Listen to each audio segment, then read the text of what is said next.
All right, ladies and gentlemen, got your watch list coming into August 7th, 2019, and things just got that much more interesting. When you take a look at the chart, it looks as if we pretty much recovered all of the gains from yesterday, but then you got to pull it back and understand what happened there on Monday. We gapped down that 300-400 points, but then continued to plummet even more.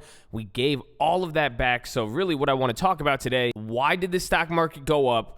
What are we going to be looking for and what I'm expecting coming in tomorrow, and then the plays that we made, and then the plays to look out for coming into all of this. I still think it's going to be an exciting week, and we still have a lot of trade war news to watch out for, as well as earnings that are kind of easy to overlook, but there's a few companies that I want to really touch on that reported today and that we're going to be looking at tomorrow. But either way, it's going to be exciting, so make sure you guys control your expectations.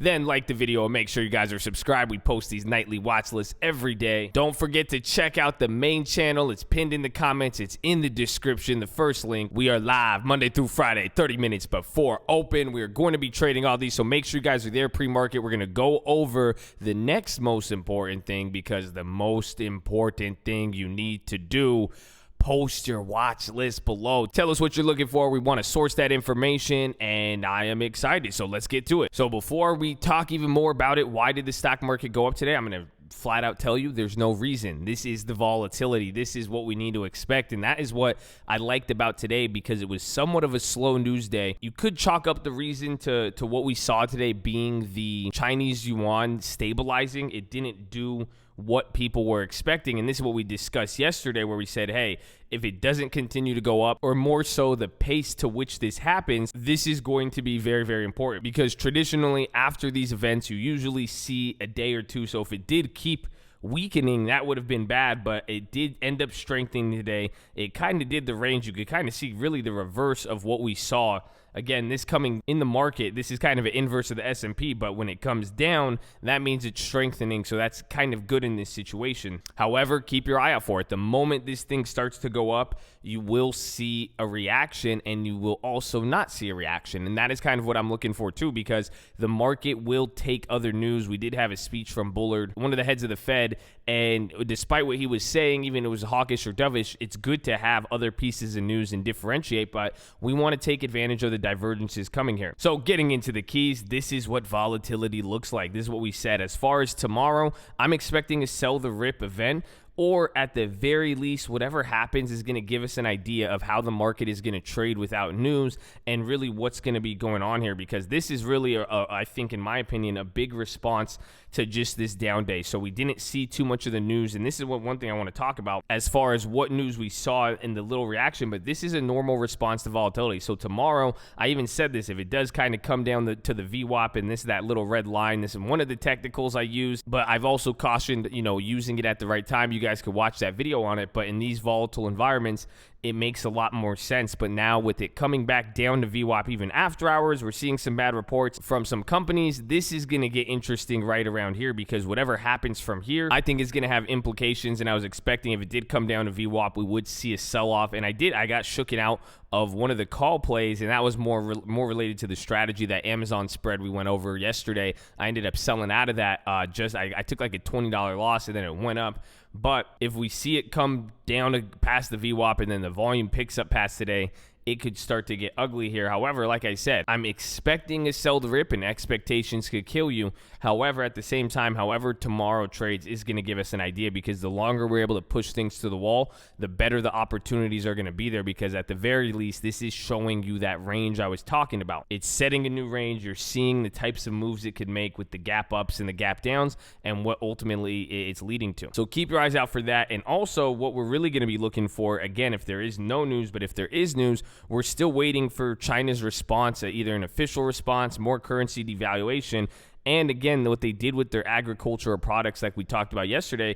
We still want to see what the U.S. retaliation is, the retaliation to the retaliation, and how that's going to play out, because I'm still hanging on that, and I think it's true that the trade war is escalating at a pace that is very, very fast, and I don't want to say spiraling out of control, but I think a lot faster than a lot of people are expecting. So there's that. And then lastly, watch the type of news and what to respond to. Like the US put duties today on cabinets and bath products from China, but the market barely reacted. It's all about policy. I know it's easy to say it was Trump. It was a setup. He did it so everybody could make money. He did this before, just buy the dip or just he's doing something. It's Trump. It's all because he has Twitter. Take the Twitter away from him. It's not that I necessarily agree or disagree with that, but what I want to make sure you guys are aware of here, the Twitter is a means to an end. That's it. It is just allowing you to get the message a lot faster, whereas the key here is the policy. He could tweet a lot of things, but if it has no real policy implications, then it's going to be meaningless and no one's going to react to it. So that is the key.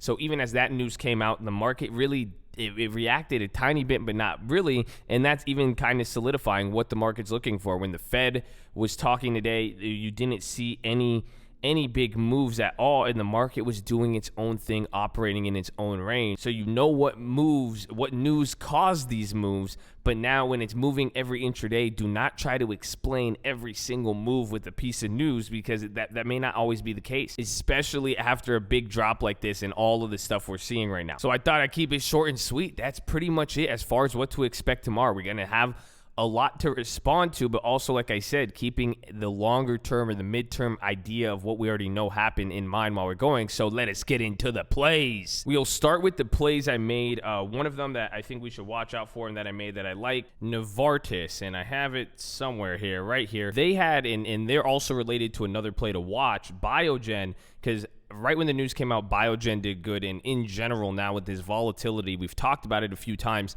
just how the medical companies, biotechs and all that, and I would keep an eye on UNH as well too, but specifically these drug companies and some of this news, the FDA news, it has insulated these companies from a lot of what's going on with the market. We talked about that and we put up those companies yesterday. But watch Novartis. We made this play today and we grabbed this. And the key to this play too, we grabbed the 85 call for 30 cents. It has a little bit of time. It has 2 weeks out. And when we did watch it, it was kind of lagging. It did go up 100% and then came down. But the key is this is a slow mover. So if Novartis stays how it is for the next few days, these will probably get cheaper and these will expire. And we protect ourselves with the small position size, 30, 35 bucks. And, a lot of people ask me for calls. It's all about how, if you're going to be able to get in the money. But the thing with Novartis, you have to understand, this has been a company around for a long, long time. They have a great track record.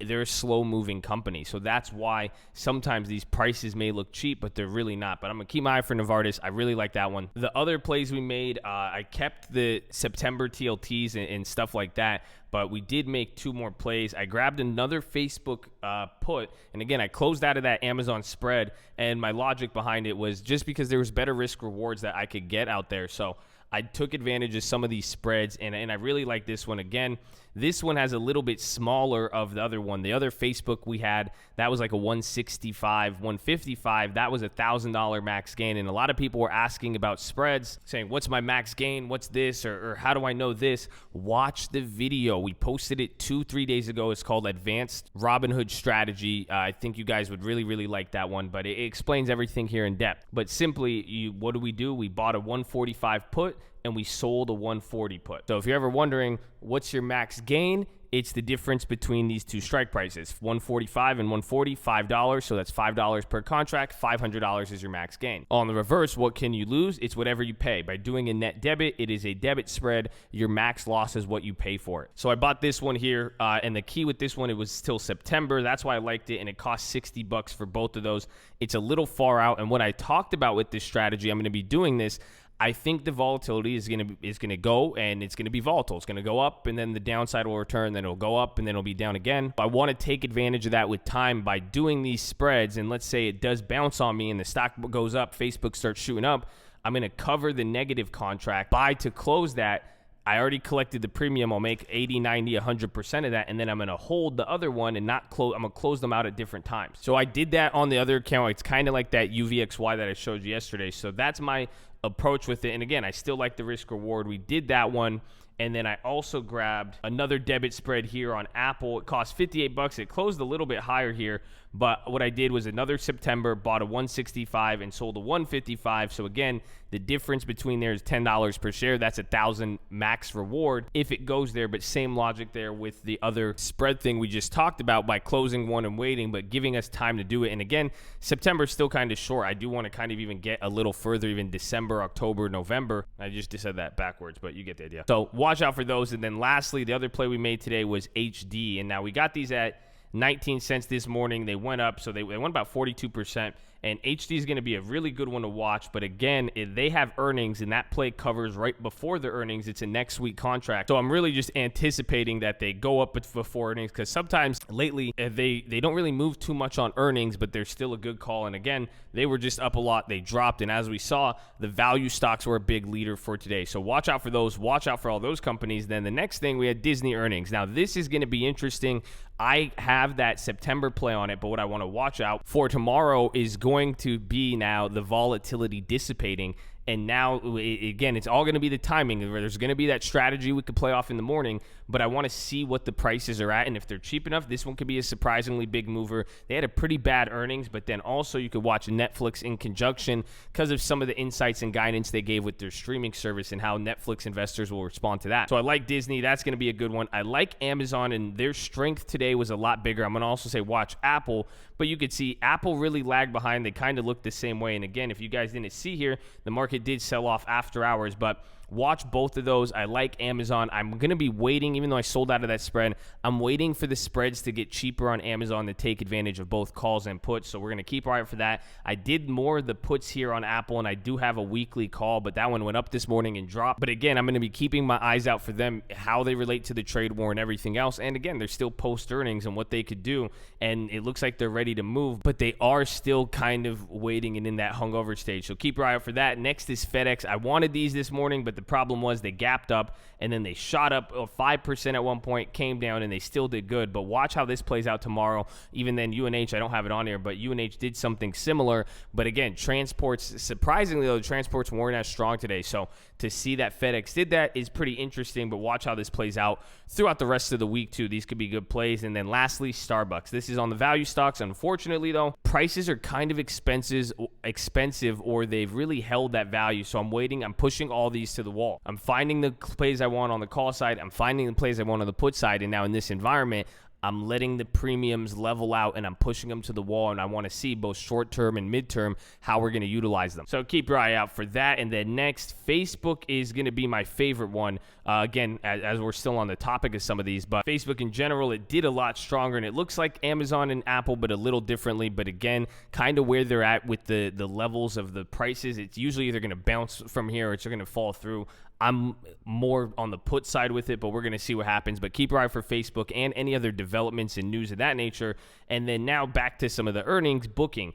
They report tomorrow. I have a debit spread on them on the put side. We're going to see, but this could be a big one. And now a lot of people go watch the spread video. A lot of people think Booking is expensive and unplayable with some of the spreads. You know, I did my play for $150. So it's a big mover. It can move a lot depending on what happens tomorrow. It is very prone to responding to foreign currency. So big changes in the dollar, the yuan, the pound, all that. It could lead to big moves here, and it's already moved a lot so far. So I'm going to be watching that. And then lastly, when this gapped up and went down, we did make a quick gamble there at close. I totally forgot about that. We got an August 16th for 50 cents.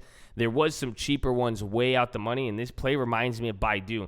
I'm going to be looking for a September put on Win, but also want to see what we could do with the short terms. And again, the key tomorrow is going to be how the pricing is when we see it. So there's that, and then we already did the Biogen and Novartis. And then lastly, for these companies, Beyond, they are testing the level that they did the secondary offering for, and it usually was showing a lot more strength the last few days. A lot of people forgot about it. If depending on how it moves tomorrow, the contracts we bought from last week that came into this week, they're down about 50%, but the fact they're still holding up is kind of hinting at something. If it breaks through this level, prepare for a very, very ugly downside. But again, at the same time, I wouldn't be surprised to see it break, rip up and hold, and then it randomly move. Beyond is going to move when you least expect it, but I think this could be a good play, especially with how many dollars it could move. That could be very, very interesting. So watch out for that. And then lastly, our good old TLT, baby. This thing keeps going up, and this is what is giving me my thesis and basis that something's not really looking okay, and the volatility is not done yet. because of how the bond market's moving. And I'm waiting literally for a 2-year, 10-year inversion where the 2-year stays up like it did today and the 10-year to come down. I think that's going to cause problems, but watch the TLT. But one thing you did notice today, the contracts stopped appreciating at a fast rate. That means how much they've been pricing for them. The contracts are now, people are getting an idea of how fast they're expecting these to move. So don't be surprised to see this do what GLD did. And this is what I'm waiting for my re-entry, where the stock keeps moving up. But as it starts to, not go up as fast, the premiums will come down even as it's going up. So watch out for that. That's something I think is going to be very important. But again, I love the play in general. And then the other two plays to finally look at: Boeing. The contracts went down on the weekly, but they didn't drop as much as some of the other plays. I went over it today. That Walmart we saw, that the Walmart we sold yesterday for $100, that came back to $30. The AMD, $100, came back to like $10. Those dropped a lot. However, the really far out of the money Boeings, they kind of held their value. So again, kind of even looking at the move today, did they really bounce? Not too much comparatively to other stuff, but again, they didn't move too much. But watch for them to kind of lead, and I'm going to really keep an eye out for that. And I that's why I even got that. I forgot. I got a September spread on them as well too, even for that reason. But finally, don't forget about Nordstrom's. It's been up again. The market was up. How it's doing, the $30 range is important. I'm still anticipating more updates on that news. I averaged down a few days ago, and I said I'm going to be waiting for that second average down. So maybe come Thursday or Friday, we'll see tomorrow, and we will go from there. But that is it, ladies and gentlemen. So make sure you guys post your watch list. Make sure I see you in the morning, and let's go.